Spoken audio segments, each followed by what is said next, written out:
Guys மறுபடியும் CSK ஒரு பயங்கரமான ஒரு டீம் பெர்ஃபார்மன்ஸை தான் கொடுத்துருக்காங்க. நேற்று சிஎஸ்கே பண்ண சேஞ்சஸ்லாம் பயங்கரமான ஷாக்கிங்காகவே இருந்திருக்கும். அக்கேல் ஹுசேனை கொண்டு வந்திருந்தாங்க, குர்ஜப்னீத் சிங்கை கொண்டு வந்திருந்தாங்க. நேற்று பிச் ரிப்போர்ட்டில் என்ன சொன்னாங்கன்னா, பிச்சு கொஞ்சம் வெட்டாக இருக்குது, ஸ்லோவாகும் அப்படின்னு சொன்னாங்க. பட் ஆனால் டிசி டாஸ் வின் பண்ணி பேட்டிங் எடுத்தது கொஞ்சம் அதிர்ச்சியாக தான் இருந்துச்சு. நம்ம பவுலர்ஸ் பயங்கரமாக போட்டிருந்தாங்க. நூர் அகமது 3 ஓவர் தான் போட்டிருந்தாரு. ஜேமி ஓட்டன் எதுக்கு 1 ஓவர் கொடுத்தாங்கன்னு தெரில. ஸோ நல்லா தான் போட்டிருந்தாங்க. பயங்கரமான ஒரு பவுலிங் தான். டீம் பெர்ஃபார்மன்ஸ் பக்கா. ஆனால் நம்ம சேட்டா பேட்டிங்கில் சேட்டன் மணல்லே கலக்கி விட்டார். மணல்லே பயங்கரமான ஒரு ஆட்டம் கைஸ். 3rd 100 போக வேண்டியது.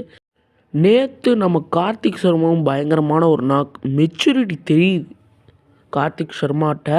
அந்த ஒரு 20 இயர்ஸ் அவர்கிட்ட அந்த மெச்சூரிட்டி தெரியுது. பயங்கரமாகவே நாக்கை பில்ட் பண்ணி ஒரு 160 தான் சேசிங். நம்ம ஒரு ஓவரில் ஒரு 4 ஒரு 6 போதும். அந்த ஒரு மெச்சூரிட்டி அவர்கிட்ட தெரிஞ்சிச்சு. ஸோ பயங்கரமாக ஒரு சஞ்சு சாம்சனுக்கு வந்து ஸ்ட்ரைக் ரொட்டேட் பண்ணி அவருக்கு ஆடிக்கிட்டு இருந்தார். ஸோ ப்ரில்லியண்ட்டான ஒரு நாக். ஒரு 40+ அடிச்சிருந்தார். ஒரு நல்ல டேலண்ட்டாகவே தெரிகிறாரு கைஸ். அவரை ரீட்டைன் பண்ணுறது ரொம்ப முக்கியம். பார்க்கலாம் என்ன நடக்க போகுது அப்படிங்கிறத. ஸோ நம்ம வந்து என்ன பண்ணணும் அப்படின்னா, இங்கேருந்து அடுத்து எல்எஸ்டி மேட்ச் ஜெயிக்கணும். அதுக்கப்புறம் ஒரு எல்எஸ்டி மேட்சும் ஜெயிக்கணும். எஸ்ஆர்எச் மேட்சும் ஜெயித்தா நல்லாயிருக்கும். ஸோ பார்க்கணும். ஸோ ஜிடி மேட்ச் கொஞ்சம் டஃப்பாக இருக்கும் அடுத்து பார்க்கும்போது. ஸோ பார்க்கலாம் கைஸ். இங்கேருந்து சிஎஸ்கே பிளே ஆஃப்ஸ் போவாங்களா இல்லையா அப்படிங்கிறது நீங்கள் கமெண்ட்டில் போடுங்க. ஸோ நெக்ஸ்ட் வீடியோவில் வந்து சந்திக்கிறேன். Take care. Bye guys.